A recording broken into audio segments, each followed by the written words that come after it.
dance viewers, it's me again, once again, Stuart Thomas on your TV screen or YouTube screen, because you're probably going to be watching this on YouTube.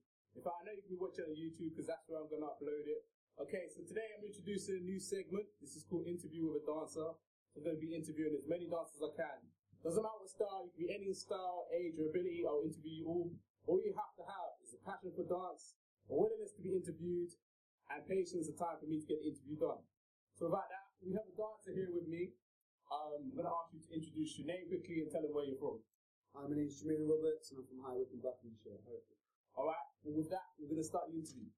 Alright, so Jermaine, tell us about what type of dancer you are and how you got into dancing. Tell us your origin story. We do it like Marvel. So you're like a dance superhero, then you had your origin story, and then you became like the dancer you are today. So tell First of all, let me tell you about my powers first of all. Alright, So when I was at school, I was a bit of a delinquent, so my mum had a friend who was a dance teacher. Yeah.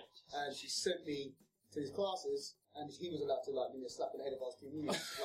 So violence was used back in the day too. Yeah, it's tough love. I could have more tough love. And then he actually saw that I was quite good at it. Now I think that's because of Breaking, the movie, and Michael Jackson. They helped me a lot. I was just sit at home practicing the moves and stuff. So back into the classes, my natural ability as a dancer and a freestyler was absolutely off the chain. But choreography-wise, wasn't so great. So he had to spend a lot more time with me.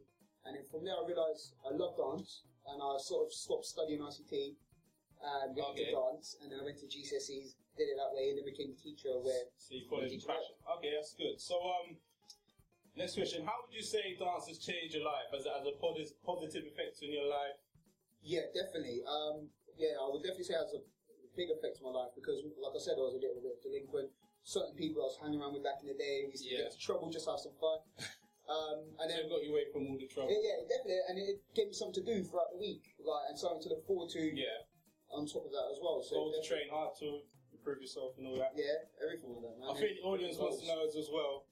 Has it improved your ability to go out on nights out and pull girls? Dancers like girls like dances. Of course, even if I just step and clap on beat, they love it. Alright, so that's why you need to get to dancing people, like you attract all the girls and get the attention on nights out. Alright, so you said earlier you like freestyle, so I was going to ask choreography or freestyle, which one do you prefer to perform or see? So you said earlier you was a freestyler. I prefer to watch choreography. Yeah. But I love to freestyle more. Why is that? I'm a freestyler as well. Like, you know when you're freestyling, it's like even though sometimes you use the same moves and stuff, but it's sort of expressing who you are and what type of dancer you are. Yeah. So it sort of shows what personality you are and you feel free with it. It feels nice, it feels sweet. Can you construct any choreography then? How do you feel about doing that? Yeah, I don't mind doing it. I just find I'm not as creative. Yeah, that's with me as well, because when I choreograph, I feel like I'm not feeling it, you know, and I've got to try and think, well, as you dance in freestyle, it's more natural to come to you. It's not for everybody though, not everyone can freestyle. Like, it's okay to be a choreographer, but just saying, with freestyle, you kind of feel it. Do you feel it? Like, you feel it more? You love it. You exactly. become one with the music as a dancer at the time. Mm-hmm. So, you worked as a dance teacher, right? Tell us what that was like, passing down your skills onto a new generation of people who want to dance. Oh, at first, it's very, very difficult finding the right method way of teaching or certain students because you can only relate to a certain amount of people. Yeah. And when you do connect with them and you do pass on your skills, it's one of the best feelings ever, especially when you know they're going off now and they're going off to dance school, big time performances, they're dancing with big names. So it's not a one-size-fits-all you have to adapt to? It's a progression and you can put that time and effort with them, they become thankful for it. Like, I've got some students only a few years younger than me. Yeah. And they're off at dance school now and they're just like, oh, I'm so glad you pushed us to do it. Because now I'm loving it. Even though their main style is no longer hip-hop or street dance, they moved to contemporary, but it's because of the basics I gave them. Yeah. They're now up there doing it and killing it. So you're glad to like see them leave the nest? And 100%. Like a proud parent? Yeah, that's what it's like. Alright, that's good. So now with the teaching dance aspect, how do you feel with like the commercialization of, you know, street hip hop dance where some dance teachers or studios are teaching, like labeling their teaching like hip hop dance or street dance and they're labeling it as that, when really they're just teaching glorified, bona fide choreography, you know, and they don't know nothing about freestyle, popping, locking. What it is just a routine. How do you feel about that? You get hatred for its misinterpreted. Sometimes I'm like, when I go to classes and I'm just like, oh, we're doing hip hop today. I'm like, oh, sick. Like, I'm thinking it's gonna be down, it's gonna be groovy, it's gonna be nice. And then to me, it looks a lot like commercialised what I would call street dance. Obviously now I know there's a different background for our conversation earlier. Yeah. But what I would have called it street dance with the single counts. Where for me, when I was dancing and learning to dance, it was all about feeling the music rather than the counts. Yeah. So I never used to really dance to the Same what Michael Jackson said as well. I never ever danced to one hand. I used to dance to the boom cats. Yeah. So it's a bit different. Yeah. So we always used to do that, or we used to beatbox while dancing. So it's a hard one to say, but I think everyone can never label what they do, because I can't turn around and say I'm just a hip hop teacher, because I could use any sort of movement. I might mix my own contemporary sometimes. Like I would say, street dance classes are probably more ideal than hip hop, and then they're teaching popping. The next thing you know, they're mixing, I don't know, some funky housing with it somehow with the mixing. Yeah. I wouldn't say that. You can't say that's a hip hop dance. So what would you like to label it as if you could, or is it just too hard to? Just overall, I would say street dance is probably the best title you can give it, because that shows it's a versatile style of dance going into one choreo. Okay, well that's all good. All right, so you've had discussions with notorious dancers, haven't you? You spoke to people who are big in the hip hop world.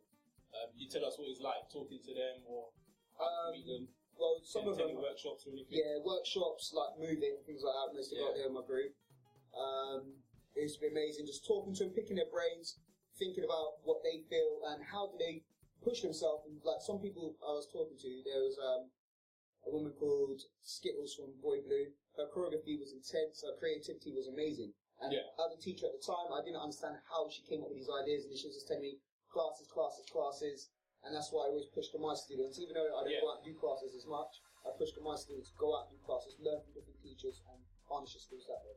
Alright, I'm going to ask you a question, which isn't, I didn't actually put on the list, but say, would you say that you have to go to a dance class to be able to dance? Oh no. Because I never went to a dance class. Like I said, I learned most of my stuff from watching, what was it, Turbo and Ozone. Yeah. Yeah, the original Boogaloo's, you know what I mean? So when I was watching like, that's what I'm saying, and Beach Street, I was watching things like that, and then Michael Jackson, all these live things. I learned the basics from them, really, and Usher as well. The side gliding and things like that.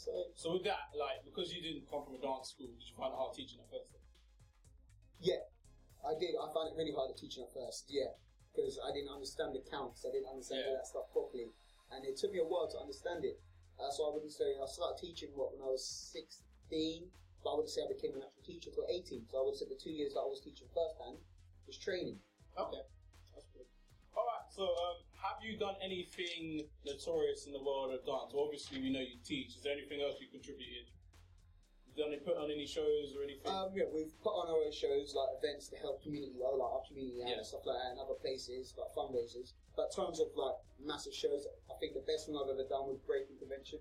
I remember that. It was Wickham Swan, wasn't it? It was Wickham Swan and Savvy as well as in, I think, just Stratford. Okay, how did that go? The vibe was amazing. It was just amazing. Yeah. Was it hard organising an event like that though? I didn't organise it. I went into that event. Okay. I went into that one, so that would be like my biggest thing. Like, was it hard to perform though? Was it nerve wracking? It was definitely nerve wracking because some of the people on the stage, like Salah was on the stage. It was ridiculous. Like I felt privileged to dance on the stage with someone like that. It was nice. So you didn't perform alone? Sorry? You didn't perform alone? No, I went on my own. Okay.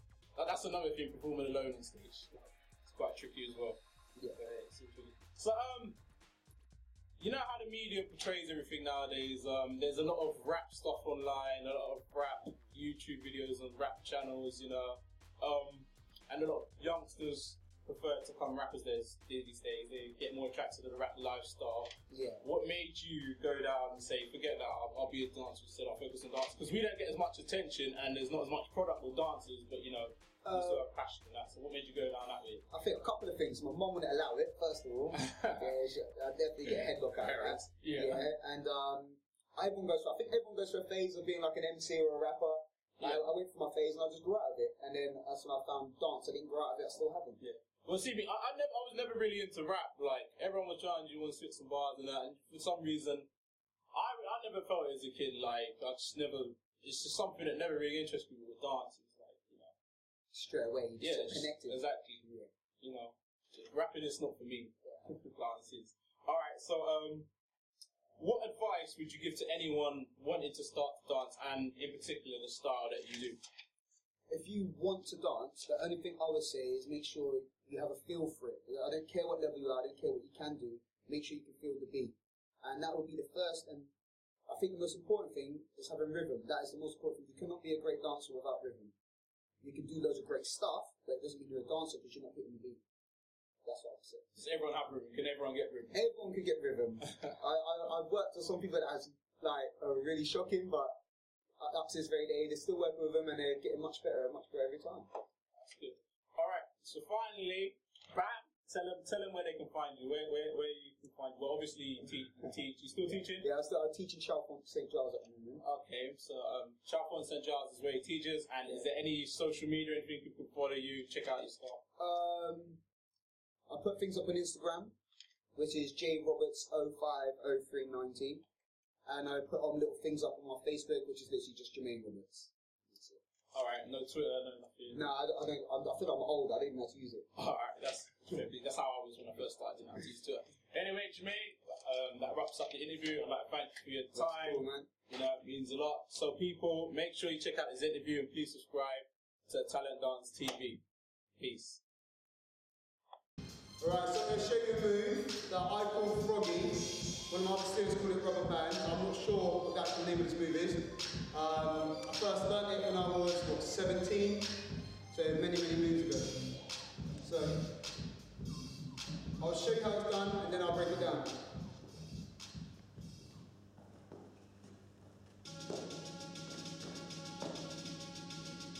Okay, so the way I will first tell you how to do it is learn to a cat flip, roll onto your back, flicking up, so like this. And that's just for your body to get used to it. Once you've got that, I would suggest getting a mat and learn to jump back first and catch it and landing on your back. And after that, you literally start getting a feeling of it and hopping back and forth.